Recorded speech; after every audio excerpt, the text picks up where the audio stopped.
A'udzubillahi minasyaitonirrajim. Bismillahirrahmanirrahim. Alhamdulillahirabbil alamin. Wassalatu wassalamu ala asyrofil anbiya'i wal mursalin wa ala alihi wa sahbihi ajmain amma ba'du. Assalamualaikum warahmatullahi wabarakatuh.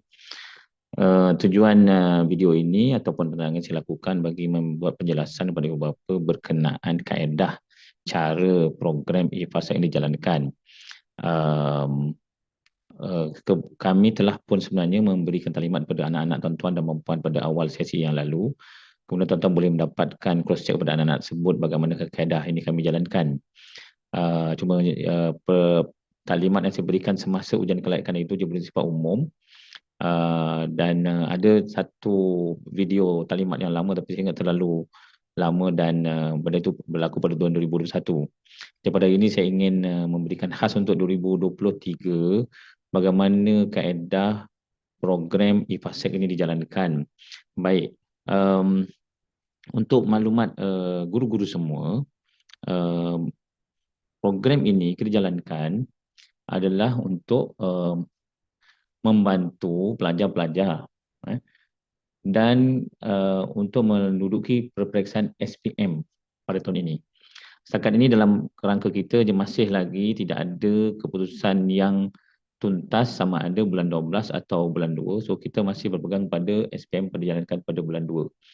Hanya 6 orang guru sahaja yang melibatkan diri dalam program ini.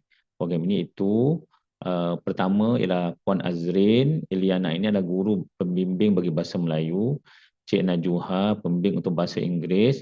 Ustaz Faizuddin, pembimbing untuk pendidikan Islam. Encik Wan Nasrul Afiq, pembimbing untuk matematik. Encik Afiq Azri, pembimbing untuk sejarah. Dan Fahmi Izzati, pembimbing untuk sains. Baik. Belajar-belajar ini akan belajar selama 10 bulan bermula daripada April yang lalu sehingga pada Januari dan Februari pada tahun 2024. Okay. Baik, saya ingin jelaskan program ini adalah gabungan pembelajaran dalam talian dan bersemuka. Pelajar akan dibimbing secara dalam talian di samping beberapa program telah disusun untuk pelajar hadir ke Universiti Visayajaya untuk mengikuti pembelajaran secara bersemuka dan berkala. Pelajar akan memulakan pembelajaran pada April 2023 dan insya-Allah tamat pada hujung 2024 dan sebahagian daripada Februari 2024 kerana SPM akan berjalan insya-Allah taala pada pertengahan bulan Februari.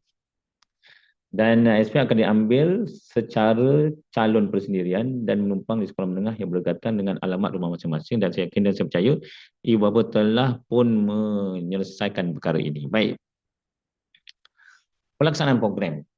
Untuk mengatakan tuan-tuan, pelajar-pelajar ini diajar berdasarkan topik atau bab-bab pilihan sahaja.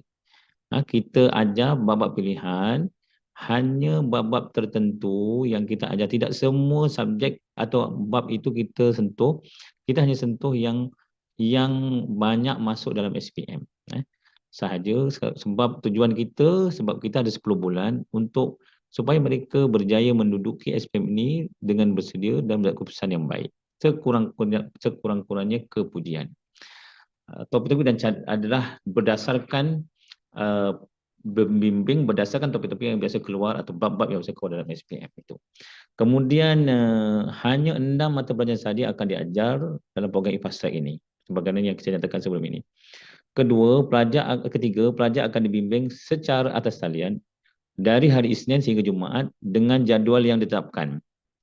Yang keempat, pelajar juga akan mulai pembelajaran secara bersemuka di Indonesia selama 5 hari sebanyak 5 kali pertemuan.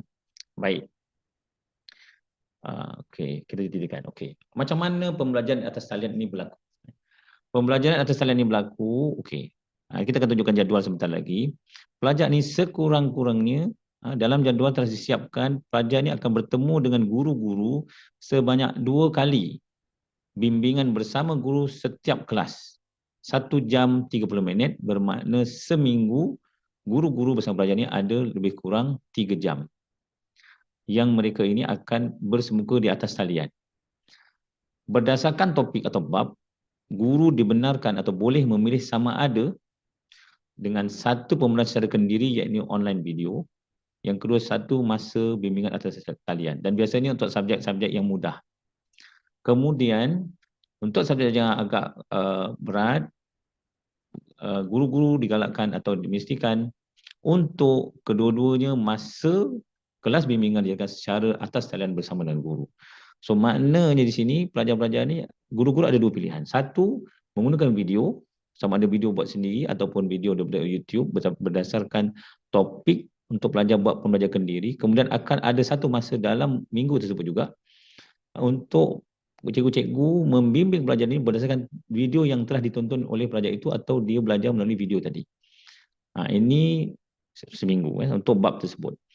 Dan kedua ialah bab yang mana kedua-dua masa tersebut adalah di atas bimbingan guru di atas talian. Bagaimanakah penilaian dibuat? Baik, pelajar-pelajar setelah mereka belajar di Google Meet ataupun di Zoom, pelajar akan buat assessment atau latihan menggunakan Google Classroom.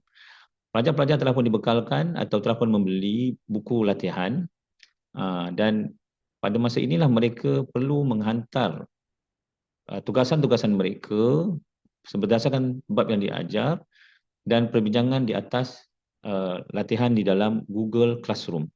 Beberapa boleh tengok dan kemudian di situ guru tanda dan bimbing di situ apakah hasil kerja pelajar-pelajar. Jika ada masalah mungkin ada yang guna WhatsApp, ada dia scan dan sebagainya. Pelajar hantar untuk guru menilai tahap penguasaan pada bab yang diajar pada minggu tersebut. Itu yang berjalan sepanjang bulan Ramadan dan kemungkinan itu ada masa talian ada guru yang buat dua, ada yang terlepas dan saya minta dah memang guru akan cari masa untuk ganti yang mana tertinggal dalam bulan Ramadan tersebut. Dan bagi online video itu berdasarkan keperluan dan akan dibimbing selepas guru anak-anak ini menonton atau melihat video tersebut supaya mereka mendapat berbagai pilihan untuk memahami topik tersebut. Baik. Kemudian bagaimana pula dengan kelas bimbingan bersemuka? Baik. Kemudian setelah 2 bulan sekali, misalnya setiap 2 bulan sekali, selama 5 hari, pelajar-pelajar akan dikampungkan di Unisel ini dan guru akan memimpin topik-topik yang pelajar masih belum kuasai sambil beberapa aktiviti-aktiviti pembangunan insan. Sebelah pagi, kalau ikut jadual penuhnya, sebelah pagi pelajar akan ada kelas macam biasa, sekolah petang dia akan ada kelas prep, malam ada kelas bimbingan pembangunan insan. Namun pada tempoh hari kita buat 3 kelas tapi cikgu akan buat pagi petang. Tak ada kelas bimbing kelas kendiri pada belah petang. Semua kelas dibuat pada sebelah pagi. Dan ini bersemuka dan ada di sini jadual-jadual untuk bersemuka ini tuan-tuan. 1 hingga 5 Mei kelas bersemuka pertama, 3 hingga 7 Jun selepas raya haji. Untuk kelas bersemuka kedua, 21 hingga 25 Ogos kelas bersemuka ketiga, 16 hingga 20 Oktober kelas bersemuka keempat. Kemudian 12 hingga 17 Disember kelas bersemuka bengkel menjawab SPM di mana pelajar akan datang selama 2 minggu, 12 hingga 17 Disember menjawab SPM. Kita akan panggil orang penanda SPM untuk bagi mereka teknik menjawab.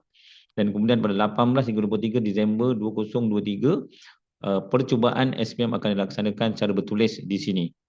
Ini adalah jadual awal dan kita masih tidak ada sebarang maklumat daripada kementerian bahawa pemeriksaan akan dibuat pada bulan Disember. So kita masih berpegang kepada pembelajaran exam akan dilaksanakan pada bulan Februari tahun depan. Sekiranya ada berlaku perubahan, kita ada plan contingency bagi memastikan bahawa perkara-perkara ini dapat diselesaikan dengan baik. Baik, ini adalah aktif kelas bimbingan bersemuka. Pelajar perlu datang sini, berkampung di sini dan mereka ada pembelajaran untuk memahami kaedah-kaedah pembelajaran dan juga berbincang dengan guru untuk perkara-perkara yang mungkin tidak faham sepanjang mereka di dalam atas talian tersebut. Dan beberapa penilaian-penilaian dibuat. Saya pun ada guru nak tahu bagaimana cara nak tahu prestasi pelajar. So kita dah buat keputusan tadi bersama dengan guru-guru semua setiap 3 bulan sekali kita akan buat sesi dengan ibu bapa untuk menjelaskan tahap penguasaan anak-anak sepanjang 3 bulan kita buat ujian di dalam bilik darjah ataupun dalam asas salian. Kita akan memberikan keputusan anak-anak, tuan-tuan dan puan-puan berkaitan tentang tahap penguasaan mereka. Setiap insya-Allah 3 bulan sekali, jadi kita buat online dengan mak bapak memberitahu tahap penguasaan anak-anak masing-masing. Baik. Itu adalah kaedah bersemuka. Ini ada jadual fast track pelajar-pelajar ini untuk 2023. Hari Isnin mana 9 hingga 10.30, 11.30 hingga 1 dan 2 hingga 3.30 petang. Mungkin ibu bapa kata, kenapa tak jadual ni macam kelas daripada pagi sampai pukul 1.30. Sebelum ini tahun 2001 kita pernah buat macam tu tuan-tuan, kelas bermula daripada pukul 8.30, 40 minit ganti, 40 minit ganti. Anak-anak ini dia tak boleh ikut dan ramai, fed up kerana mereka tak tahan duduk selama 4 jam di depan komputer. Dan akhirnya bila pukul 10 semua dah keluar dah tak ada dalam kelas. Dan pelajaran itu akhirnya tidak memberi manfaat. So kita beri 1.5 jam dengan beberapa aktiviti di dalamnya, kemudian rehat sebentar, kemudian sambung lagi, dan ini adalah kaedah pembelajaran mereka sehingga hari Jumaat. Pada belah malam mereka berkelas kendiri. Ini ada jadual mereka, anak-anak tuan-tuan dan puan-puan, 2 kali seminggu untuk subjek-subjek yang kita telah tentukan. Baik. Untuk takwim pula, tuan-tuan, ini ada takwim, tuan-tuan boleh tengok dalam takwim ini apa yang warna program akademik tu. So kelas pelajar-pelajar ini pada bulan Julai, saya sesalah, 37 Jun 37 Jun tu sebenarnya 37 Julai tuan-tuan bukan Jun 3 hingga 7 Julai bukan Jun. Kalau tuan-tuan kena tengok bulan Julai yang warna orange tu, 3 hingga 7 Julai 2023, itu adalah kelas bersemuka the next akan datang. Kemudian 21 hingga 25 Ogos, kemudian 16 hingga 20 Oktober, kemudian bulan Disember dan Februari 19 hingga 29. Itu adalah setakat ini dalam rekod adalah peperiksaan SPM sebenar. Ini adalah takwim bagi pelajar-pelajar kita dan untuk pengetahuan ibu bapa supaya dapat merancang. So ada ibu bapa kata, kami jauh lah dari Sabah Sarawak, kami tak nak datang, boleh? Kami tak dapat datang, kami datang ke mana yang ada pilih waktu-waktu tertentu. Dia kena datang, maknanya pada sesi itu dia kena masuk kelas, mana kita akan buat dalam kelas dan kita kena buka kita punya video untuk mereka online supaya mereka sama-sama ada dalam kelas tersebut. Cuma aktiviti mereka tidak bersama lah sebab dia boleh tengok melalui video sahaja. Untuk yang mana ada 2 orang pelajar daripada Sabah yang mungkin ada cabaran bila mereka berulang 2 bulan sekali ke sini Semenanjung. Apakah akhirnya sebenarnya tuan-tuan program kita ni? Sebenarnya anak-anak kita ini kita targetkan sekurang-kurangnya 5 subjek kepujian. Yang terbaik 6 subjek kepujian, dan anak-anak ni kalau nak ikut daripada program kita, dia mesti diprogramkan terus ke diploma. Tidak perlu masuk asasi, terus diploma, supaya memungkinkan mereka boleh pergi ke ijazah kejuruteraan berdasarkan kelayakan diploma mereka masing-masing. Ini di antara yang ada di sini, diploma sains dan teknologi, diploma pendidikan Islam, pengurusan dan pentadbiran, sains kesihatan, yang hanya sekurang-kurangnya 6 subjek tadi, dan kalau boleh 5 subjek kepujian termasuk matematik dan sains, dan kemudian baru mereka pergi ijazah. Maknanya kita tak ada matrikulasi, kita tak ada pergi asasi. Ini untuk program 6 subjek ini saja. Baik, saya harap saya membantu tuan-tuan untuk memahami kaedah yang kita lakukan. Seandainya ada masalah, masa lagi mungkin ada cabaran, tak faham dan sebagainya, saya mohon untuk ibu bapa boleh masuk dalam, boleh bincang dalam grup tersebut. Dan kalau saya tulis panjang sangat, saya harap video yang saya buat pendek ini dapat membantu ibu untuk memahami kaedah pengajaran dan pembelajaran yang kita laksanakan di dalam program e-fast track. Wallahu a'lam. Assalamualaikum warahmatullahi wabarakatuh.